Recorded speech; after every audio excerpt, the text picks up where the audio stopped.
ಎಂತದ ವಾಸುಕಿ ತಿರುಗಿಸ್ಲಿಕ್ಕೆ ವಾಸುಕಿ ಅಷ್ಟೇ.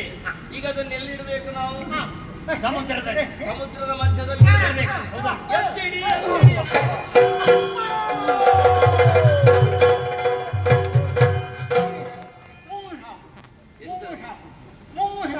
ಮುಳುಗುತ್ತಾ ಉಂಟು ಸಮುದ್ರ ಪರ್ವತ ಮುಳುಗುತ್ತಾ ಉಂಟಲ್ಲ ದೇವರೇ, ಪರ್ವತ ಮುಳುಗುತ್ತಾ. ಹಾಗೆ ಮುಳುಗುತ್ತಿರಲು ಕಾರಣವೇನು ದೇವರೇ? ಯಾವುದೇ ಒಳ್ಳೆಯ ಕೆಲಸವನ್ನು ಪ್ರಾರಂಭಿಸುವಾಗ ವಿಘ್ನ ನಾಶಕನಾದಂತಹ ವಿನಾಯಕನನ್ನು ನುಜಿಸಬೇಕಾದದ್ದು ಧರ್ಮ ತಾನೆ. ನೀವು ಗಣಪತಿಯನ್ನು ಸ್ಮರಿಸಿದ್ದೀರ? ಇಲ್ಲ ದೇವರೇ, ಇಲ್ಲ. ಹಾಗಾದ್ರೆ ತೊಡಗಿಸಿಕೊಳ್ಳುವ ಮೊದಲು ಅವನನ್ನು ಧ್ಯಾನಿಸಲೇಬೇಕು. ಈಗ ಈಗ ಸ್ತುತಿ ಪದ್ಯ ಯಾರದು? ಸ್ತುತಿ ಪದ್ಯ ನೀನೇ ದೇವರನ್ನು ಪ್ರಾರ್ಥನೆ ಮಾಡಿ.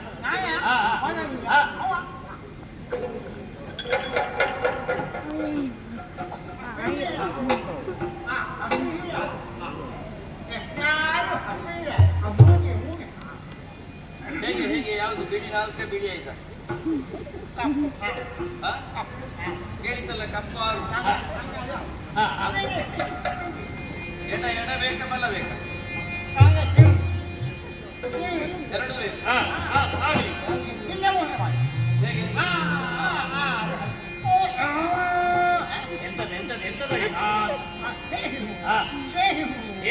ಸರ ಸೇರಿಸಿ ಎಂತದ ಶ್ರುತಿ ಹಿಡಿಯುವುದು. ಸಾಕು ಎಂತದ ಹೀ ಅಂತ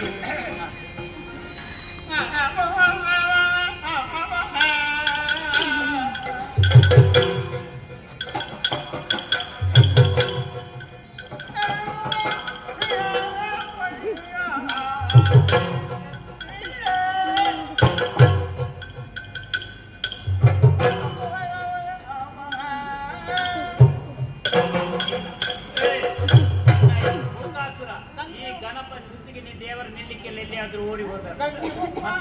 ಎಂತ ಗಜ್ಜಿ ಮುಖ ಅಂತ ಹೇಳೋದು ಸರಿಯಾಗಿ. ನೀನು ಗಜ್ಜಿ ಮುಖ ಅಂತ ಹೇಳುವುದೇ ಬೇಡ. ನಿನಗೆ ಪದ್ಯ ಆಗ್ಲಿಕ್ಕಿಲ್ಲ. ನೀನು ಒಂದು ಸ್ತೋತ್ರವಾದ್ರೂ ಹೇಳು ನೋಡು.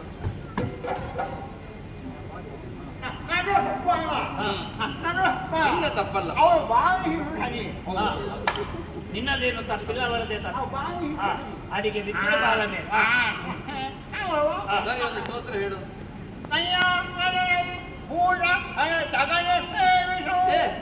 ಗಜಾನನಂ ಭೂತಗಣಾದಿ ಸೇವಿತಂ. ಅದು ನಿನಗೆ ಗೊತ್ತಾಗ್ತದೆ. ಪಿತ್ತ ಸ್ವಲ್ಪ ಹೆಚ್ಚಿಗೆ ಮಾರಿ ಹಿಡಿದವನೇ. ಕಪಿತ್ತ ಜಂಬು ಮಾರಿ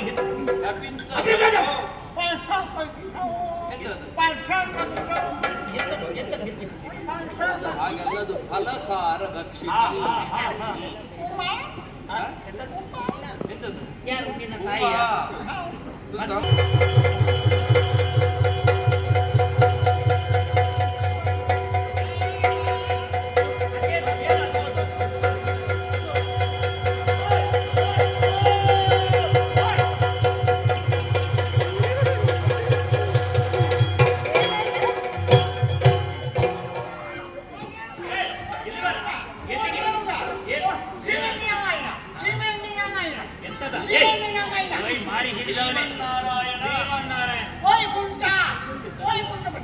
ವೈಕುಂಠಪತಿ ನಾನೇ ನನ್ನ ಒಂದಂಶದಿಂದ ಕೂರ್ಮಾವತಾರಿಯಾಗಿ ಮುಳುಗಿತ್ತಿರುವಂತಹ ಪರ್ವತವನ್ನು ಎತ್ತಿ ಹಿಡಿದಿದ್ದೇನೆ.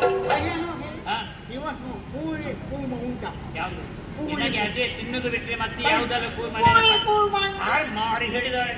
ದೇವರು ಅವತಾರವನ್ನು ತಾಳಿದು ಭೂರಿ ಕೂರ್ಮ ಅಥವಾ ಭಾರೀ ಕೂರ್ಮ ಕೂರ್ಮಾವತಾರ. ಈಗ ನೋಡಿ ಬಂದ ಪರ್ವತ ಹೇಗೆ ಹೇಗೆ ಹೇಗೆ ನಿಂತುಕೊಳ್ಳೋದು ಹೇಗೆ ನೋಡುವ. ಹೌದೌದು, ಎಡಬಲದಲ್ಲಿ ಯಾರು ಹಾಗೆ ಯಾರು ಬಾಲಕ್ಕೆ ಯಾರು.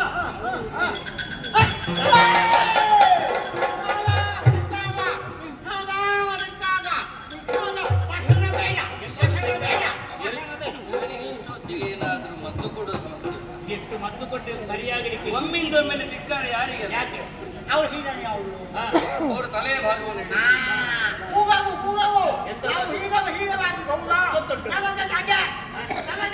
ಏನು ತಲೆ? ತಲೆ ಭಾಗ ಅಂತ ಅಲ್ವಾ? ನನಗೆ ಹೇಗೆ ಆಗ್ಬೇಕು? ತಲೆಯ ಭಾಗ ಹಿರಿಯವರು ತಲೆ ಭಾಗ ನಮ್ಗೆ ಆಗ್ಬೇಕಂತ ಇವ ಹೇಳು. ನಿನಗೆ ಯಾವುದಾದರೆ ಹೇಳು. ಅವರು ತಲೆ ಹಿಡಿಯುವವರಂತೆ. ಎಂತದ್ದು ಇವ್ರೆ? ತಲೆಯ ಭಾಗ ತಲೆಯ ಭಾಗ ಹಿಡಿಯುವವರಂತೆ. ಅವರು ತಲೆಯ ಭಾಗ ಹಿಡಿಯಿರಿ. ಯಾಕೆ ಮಾಡ್ತೀರಾ?